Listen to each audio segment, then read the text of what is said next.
Chapter 21 Dr. SCWARD's Diary. 3 October. Let me put down with exactness all that happened, as well as I can remember it, since last I made an entry. Not a detail that I can recall must be forgotten. In all calmness I must proceed.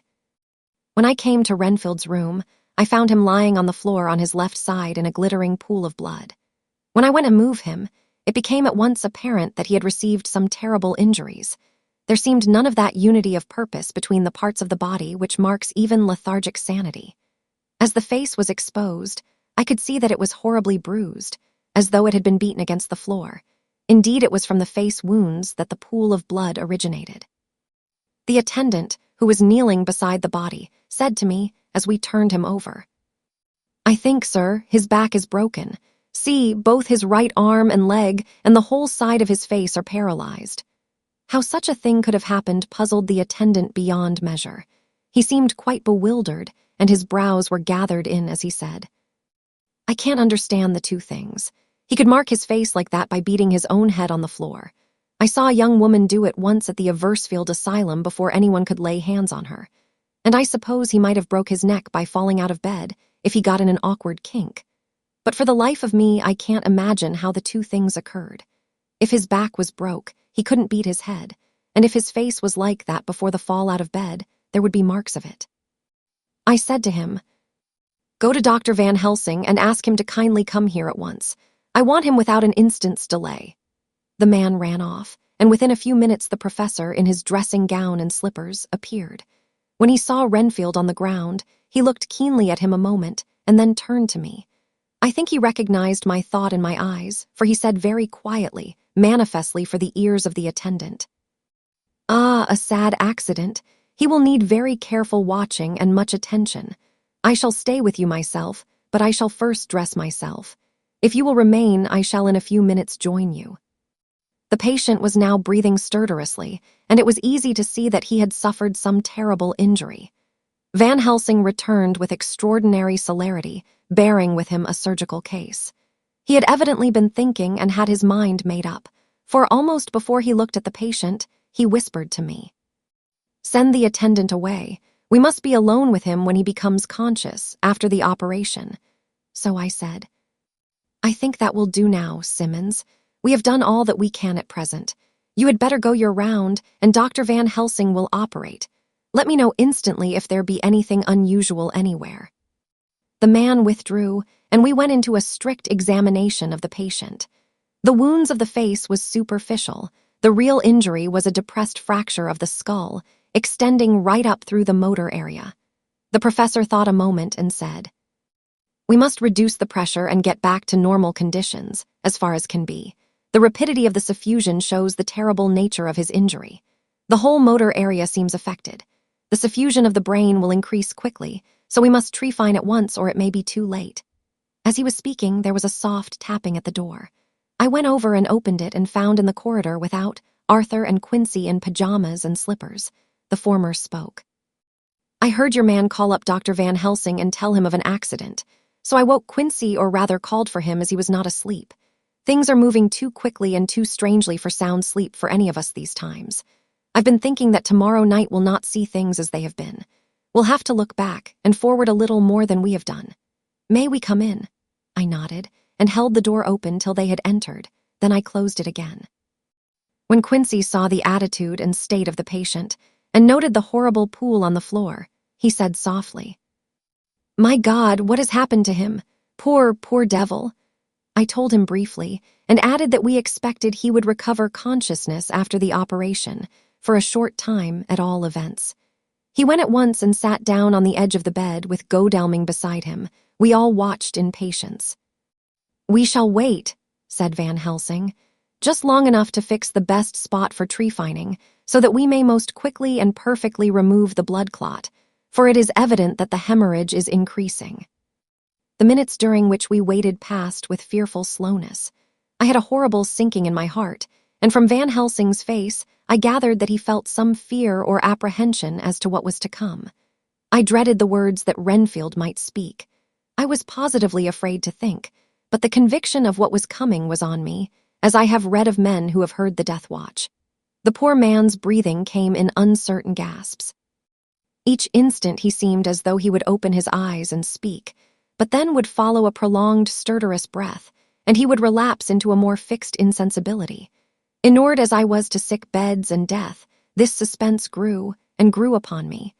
I could almost hear the beating of my own heart, and the blood surging through my temples sounded like blows from a hammer. The silence finally became agonizing. I looked at my companions, one after another, and saw from their flushed faces and damp brows that they were enduring equal torture. There was a nervous suspense over us all, as though overhead some dread bell would peal out powerfully when we should least expect it. At last there came a time when it was evident that the patient was sinking fast. He might die at any moment. I looked up at the professor and caught his eyes fixed on mine. His face was sternly set as he spoke. "There is no time to lose. His words may be worth many lives. I have been thinking so as I stood here. It may be there is a soul at stake. We shall operate just above the ear." Without another word, he made the operation. For a few moments the breathing continued to be stertorous. Then there came a breath so prolonged that it seemed as though it would tear open his chest. Suddenly his eyes opened and became fixed in a wild, helpless stare. This was continued for a few moments. Then it softened into a glad surprise, and from the lips came a sigh of relief. He moved convulsively, and as he did so, said, "I'll be quiet, doctor. Tell them to take off the straight waistcoat. I have had a terrible dream, and it has left me so weak that I cannot move. What's wrong with my face? It feels all swollen, and it smarts dreadfully." He tried to turn his head, but even with the effort his eyes seemed to grow glassy again, so I gently put it back. Then Van Helsing said in a quiet, grave tone, "Tell us your dream, Mr. Renfield."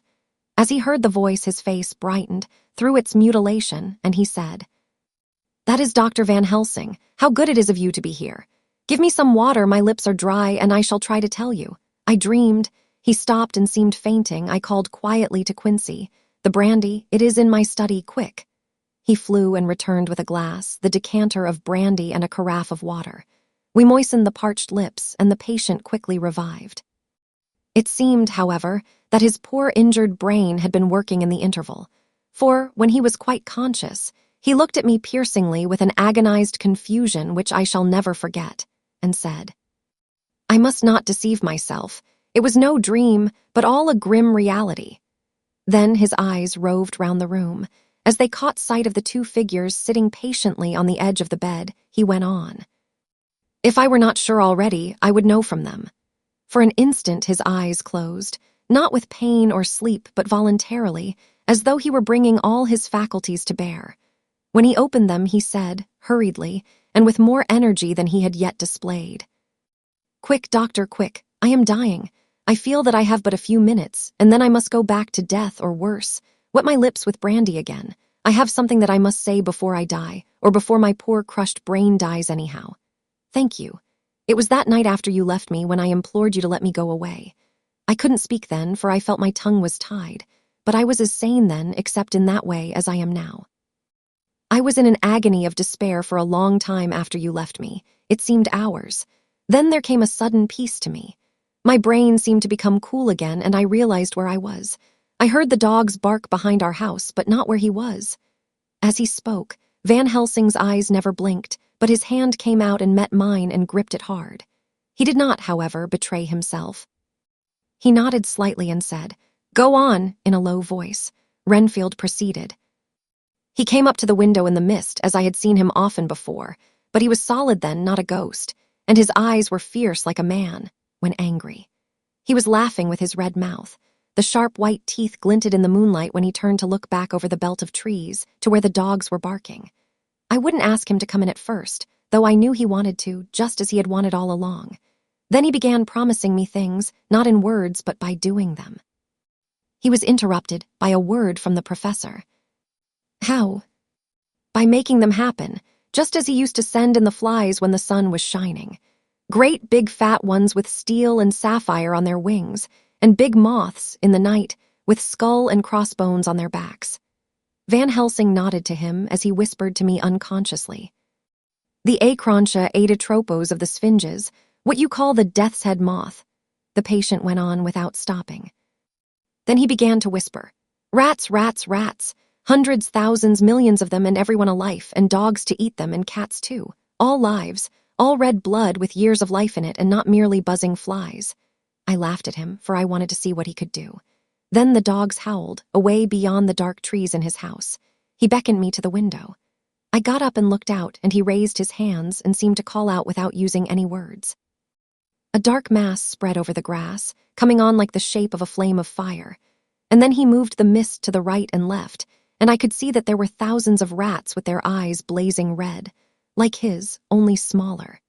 He held up his hand, and they all stopped, and I thought he seemed to be saying, "All these lives will I give you, I, and many more and greater, through countless ages, if you will fall down and worship me." And then a red cloud, like the color of blood, seemed to close over my eyes, and before I knew what I was doing, I found myself opening the sash and saying to him, "Come in, Lord and Master."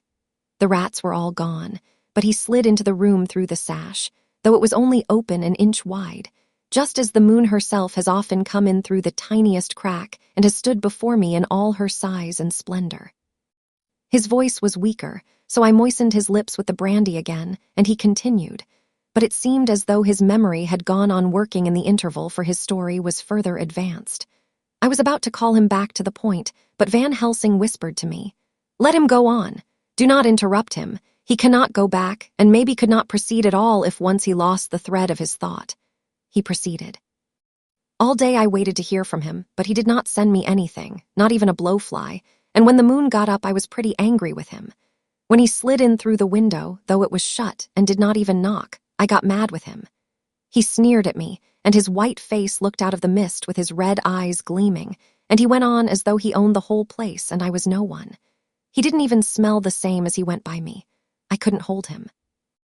I thought that, somehow, Mrs. Harker had come into the room. The two men sitting on the bed stood up and came over, standing behind him so that he could not see them, but where they could hear better. They were both silent, but the professor started and quivered. His face, however, grew grimmer and sterner still. Renfield went on without noticing.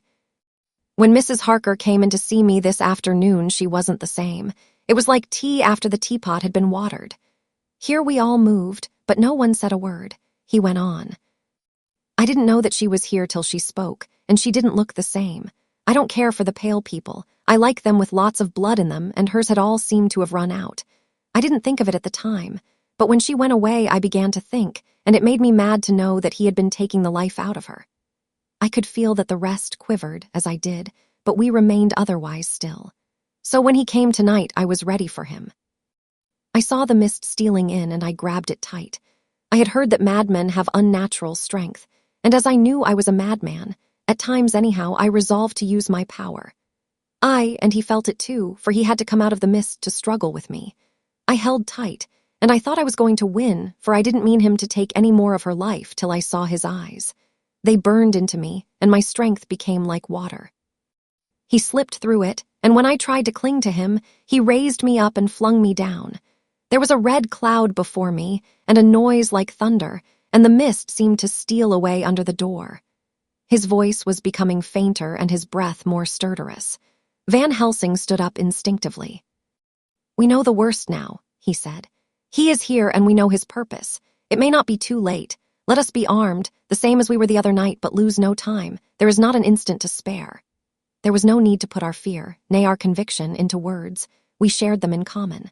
We all hurried and took from our rooms the same things that we had when we entered the Count's house. The professor had his ready, and as we met in the corridor he pointed to them significantly as he said, "They never leave me, and they shall not till this unhappy business is over. Be wise also, my friends. It is no common enemy that we deal with.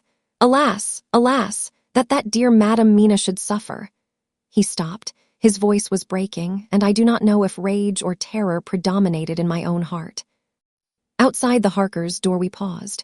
Art and Quincy held back, and the latter said, "Should we disturb her?" "We must," said Van Helsing grimly. "If the door be locked, I shall break it in." "May it not frighten her terribly. It is unusual to break into a lady's room." Van Helsing said solemnly, "You are always right, but this is life and death. All chambers are alike to the doctor, and even were they not, they are all as one to me tonight. Friend John, when I turn the handle, if the door does not open, do you put your shoulder down and shove, and you too, my friends. Now."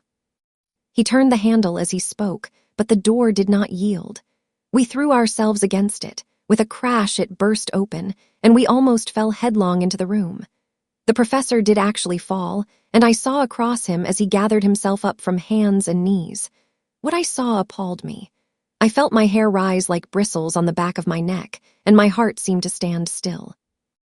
The moonlight was so bright that through the thick yellow blind the room was light enough to see. On the bed beside the window lay Jonathan Harker, his face flushed and breathing heavily as though in a stupor. Kneeling on the near edge of the bed facing outwards was the white-clad figure of his wife. By her side stood a tall, thin man, clad in black. His face was turned from us, but the instant we saw, we all recognized the Count, in every way, even to the scar on his forehead. With his left hand, he held both Mrs. Harker's hands, keeping them away with her arms at full tension. His right hand gripped her by the back of the neck, forcing her face down on his bosom. Her white nightdress was smeared with blood, and a thin stream trickled down the man's bare breast, which was shown by his torn-open dress. The attitude of the two had a terrible resemblance to a child forcing a kitten's nose into a saucer of milk to compel it to drink. As we burst into the room, the Count turned his face, and the hellish look that I had heard described seemed to leap into it. His eyes flamed red with devilish passion. The great nostrils of the white aquiline nose opened wide and quivered at the edge, and the white sharp teeth, behind the full lips of the blood-dripping mouth, champed together like those of a wild beast. With a wrench, which threw his victim back upon the bed as though hurled from a height, he turned and sprang at us. But by this time, the professor had gained his feet and was holding towards him the envelope which contained the sacred wafer. The Count suddenly stopped, just as poor Lucy had done outside the tomb, and cowered back. Further and further back he cowered, as we, lifting our crucifixes, advanced. The moonlight suddenly failed, as a great black cloud sailed across the sky, and when the gaslight sprang up under Quincy's match, we saw nothing but a faint vapor. This, as we looked, trailed under the door, which with the recoil from its bursting open, had swung back to its old position.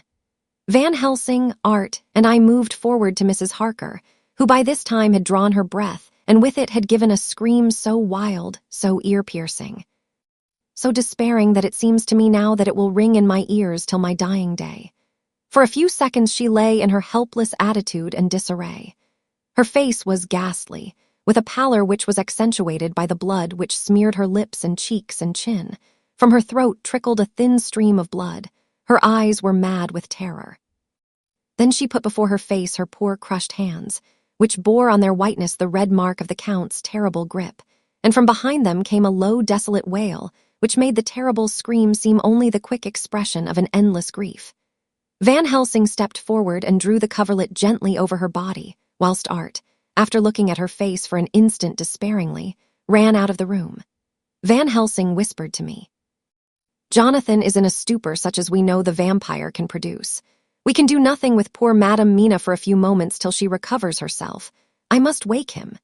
He dipped the end of a towel in cold water, and with it began to flick him on the face, his wife all the while holding her face between her hands and sobbing in a way that was heartbreaking to hear.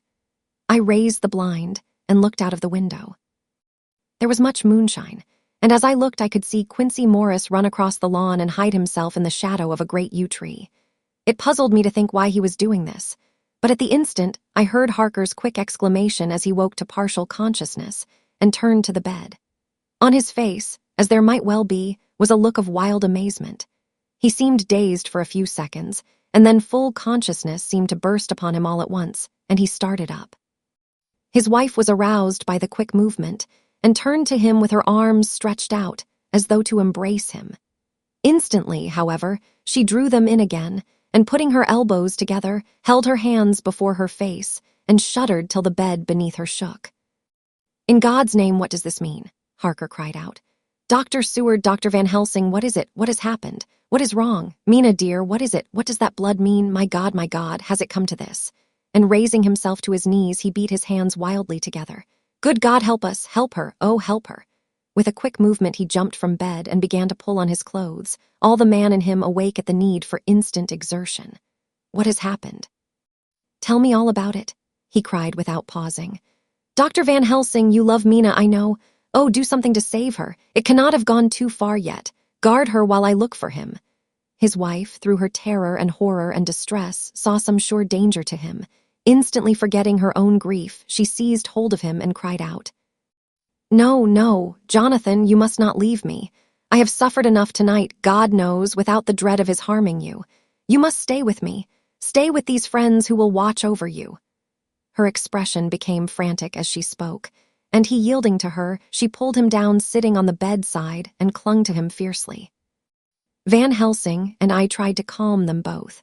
The professor held up his little golden crucifix and said with wonderful calmness, Do not fear, my dear. We are here, and whilst this is close to you, no foul thing can approach. You are safe for tonight, and we must be calm and take counsel together. She shuddered and was silent, holding down her head on her husband's breast. When she raised it, his white nightrobe was stained with blood where her lips had touched, and where the thin open wound in her neck had sent forth drops. The instant she saw it, she drew back, with a low wail, and whispered amidst choking sobs, Unclean, unclean. I must touch him or kiss him no more. Oh, that it should be that it is I who am now his worst enemy, and whom he may have most cause to fear. To this he spoke out resolutely. Nonsense, Mina. It is a shame to me to hear such a word. I would not hear it of you, and I shall not hear it from you. May God judge me by my deserts and punish me with more bitter suffering than even this hour, if by any act or will of mine anything ever come between us. He put out his arms and folded her to his breast, and for a while she lay there sobbing. He looked at us over her bowed head, with eyes that blinked damply above his quivering nostrils. His mouth was set as steel. After a while her sobs became less frequent and more faint, and then he said to me, speaking with a studied calmness which I felt tried his nervous power to the utmost. And now, Dr. Seward, tell me all about it. Too well I know the broad fact. Tell me all that has been. I told him exactly what had happened, and he listened with seeming impassiveness, but his nostrils twitched and his eyes blazed as I told how the ruthless hands of the Count had held his wife in that terrible and horrid position, with her mouth to the open wound in his breast. It interested me, even at that moment, to see that, whilst the face of white-set passion worked convulsively over the bowed head, the hands tenderly and lovingly stroked the ruffled hair. Just as I had finished, Quincy and Godalming knocked at the door.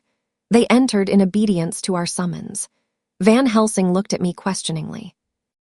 I understood him to mean if we were to take advantage of their coming to divert, if possible, the thoughts of the unhappy husband and wife from each other and from themselves. So on nodding acquiescence to him, he asked them what they had seen or done. To which Lord Godalming answered, I could not see him anywhere in the passage or in any of our rooms. I looked in the study, but though he had been there, he had gone. He had, however. He stopped suddenly, looking at the poor drooping figure on the bed. Van Helsing said gravely, Go on, friend Arthur. We want here no more concealments. Our hope now is in knowing all. Tell freely. So Art went on. He had been there, and though it could only have been for a few seconds, he made rare hay of the place. All the manuscript had been burned, and the blue flames were flickering amongst the white ashes. The cylinders of your phonograph, too, were thrown on the fire, and the wax had helped the flames. Here I interrupted. Thank God there is the other copy in the safe. His face lit for a moment, but fell again as he went on. I ran downstairs then, but could see no sign of him. I looked into Renfield's room, but there was no trace there except— Again he paused. Go on, said Harker hoarsely, so he bowed his head and moistening his lips with his tongue added, Except that the poor fellow is dead. Mrs. Harker raised her head. Looking from one to the other of us, she said solemnly, God's will be done. I could not but feel that Art was keeping back something, but as I took it that it was with a purpose, I said nothing. Van Helsing turned to Morris and asked, And you, friend Quincy, have you any to tell? A little, he answered. It may be much eventually, but at present I can't say. I thought it well to know if possible where the Count would go when he left the house. I did not see him, but I saw a bat rise from Renfield's window and flap westward. I expected to see him in some shape go back to Carfax, but he evidently sought some other lair. He will not be back tonight, for the sky is reddening in the east and the dawn is close. We must work tomorrow. He said the latter words through his shut teeth. For a space of perhaps a couple of minutes there was silence, and I could fancy that I could hear the sound of our hearts beating. Then Van Helsing said, placing his hand very tenderly on Mrs. Harker's head, "And now, Madam Mina, poor, dear, dear Madam Mina, tell us exactly what happened. God knows that I do not want that you be pained, but it is need that we know all. For now more than ever has all work to be done quick and sharp and in deadly earnest. The day is close to us that must end all, if it may be so, and now is the chance that we may live and learn." The poor, dear lady shivered, and I could see the tension of her nerves as she clasped her husband closer to her and bent her head lower and lower still on his breast. Then she raised her head proudly and held out one hand to Van Helsing, who took it in his, and after stooping and kissing it reverently, held it fast. The other hand was locked in that of her husband, who held his other arm thrown round her protectingly. After a pause in which she was evidently ordering her thoughts, she began. "I took the sleeping draught which you had so kindly given me, but for a long time it did not act. I seemed to become more wakeful, and myriads of horrible fancies began to crowd in upon my mind, all of them connected with death and vampires, with blood and pain and trouble." Her husband involuntarily groaned as she turned to him and said lovingly, "Do not fret, dear. You must be brave and strong, and help me through the horrible task. If you only knew what an effort it is to me to tell of this fearful thing at all, you would understand how much I need your help." Well, I saw I must try to help the medicine to its work with my will, if it was to do me any good, so I resolutely set myself to sleep. Sure enough, sleep must soon have come to me, for I remember no more. Jonathan coming in had not waked me, for he lay by my side when next I remember. There was in the room the same thin white mist that I had before noticed. But I forget now if you know of this. You will find it in my diary, which I shall show you later. I felt the same vague terror which had come to me before and the same sense of some presence. I turned to wake Jonathan, but found that he slept so soundly that it seemed as if it was he who had taken the sleeping draught, and not I. I tried, but I could not wake him. This caused me a great fear, and I looked around terrified. Then indeed my heart sank within me. Beside the bed, as if he had stepped out of the mist, or rather as if the mist had turned into his figure, for it had entirely disappeared, stood a tall, thin man, all in black. I knew him at once from the description of the others. A waxen face, the high aquiline nose, on which the light fell in a thin white line, the parted red lips with the sharp white teeth showing between, and the red eyes that I had seemed to see in the sunset on the windows of St. Mary's Church at Whitby. I knew, too, the red scar on his forehead where Jonathan had struck him. For an instant my heart stood still, and I would have screamed out, only that I was paralyzed. In the pause he spoke in a sort of keen, cutting whisper, pointing as he spoke to Jonathan. "Silence!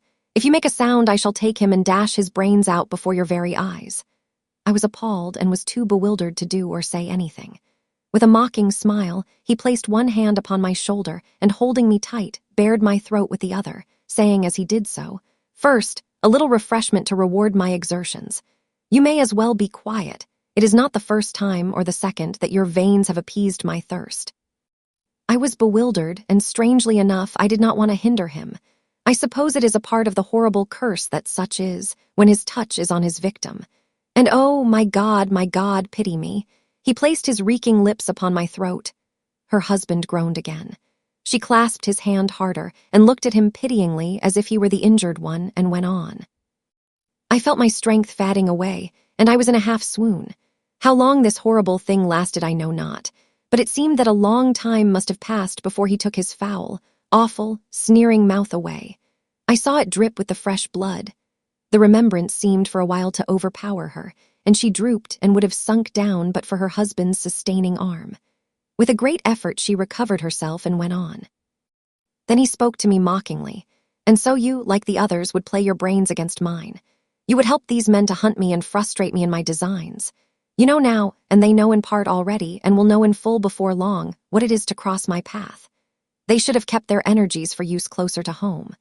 Whilst they played wits against me who commanded nations, and intrigued for them and fought for them, hundreds of years before they were born, I was countermining them. And you, their best beloved one, are now to me, flesh of my flesh, blood of my blood, kin of my kin, my bountiful winepress for a while, and shall be later on my companion and my helper. You shall be avenged in turn, for not one of them but shall minister to your needs. But as yet you are to be punished for what you have done. You have aided in thwarting me, now you shall come to my call. When my brain says, come, to you, you shall cross land or sea to do my bidding, and to that end this. With that he pulled open his shirt, and with his long, sharp nails opened a vein in his breast. When the blood began to spurt out, he took my hands in one of his, holding them tight, and with the other seized my neck and pressed my mouth to the wound, so that I must either suffocate or swallow some of the— Oh, my God, what have I done? What have I done to deserve such a fate, I who have tried to walk in meekness and righteousness all my days? God pity me. Look down on a poor soul in worse than mortal peril, and in mercy pity those to whom she is dear. Then she began to rub her lips as though to cleanse them from pollution. As she was telling her terrible story, the eastern sky began to quicken, and everything became more and more clear. Harker was still and quiet, but over his face, as the awful narrative went on, came a gray look which deepened and deepened in the morning light, till when the first red streak of the coming dawn shot up, the flesh stood darkly out against the whitening hair. We have arranged that one of us is to stay within call of the unhappy pair, till we can meet together and arrange about taking action. Of this I am sure. The sun rises today on no more miserable house in all the great round of its daily course.